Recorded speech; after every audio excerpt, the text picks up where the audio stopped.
We are entering the summer pretty soon, so what makes me feel very free is the little bit of spring we get and we hold on to.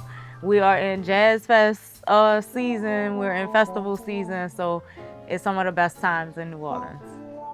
Home for me, first and foremost, is where my family is and has always been for generations and centuries.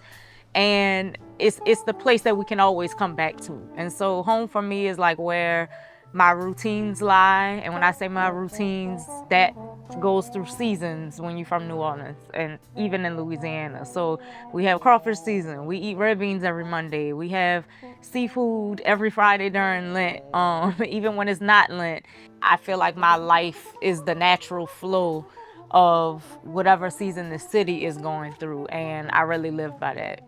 I really would say I grew a greater appreciation for those traditions and for those rituals and those routines after Hurricane Katrina, because Hurricane Katrina forced us out of routine for so long. And it was only when you realized you were out of it that you grew a greater appreciation for what you had, and also having to redefine what those routines look like now in a very different New Orleans and in a very different home, so to speak.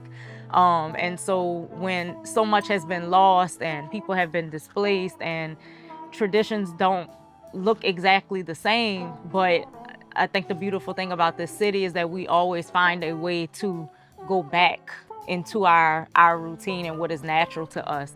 So in writing and telling these stories of Black New Orleans history, it's so important for me to tell where a lot of these things came from and sharing these stories that really instill the value of our lives so that we understand why we have to preserve these traditions. And so that's kind of the thing that I've charged myself with of, not only do we partake in these things, but we really need to understand the history why so that we have more of a fight. We want to hold on to those things and we're more inclined to want to fight for them. Everything we do down here is ancestral, and so it's important to keep that at the root and the heart of the story. Going through history, it's a constant flow of emotion, but I think that's what keeps the human aspect to it, because the emotions that I may feel, which is a lot of them at one time, is everything from grief to rage to, pride in a way too, to be able to say that I descend from such a mighty group of people who had the audacity to resist and to survive despite the circumstances.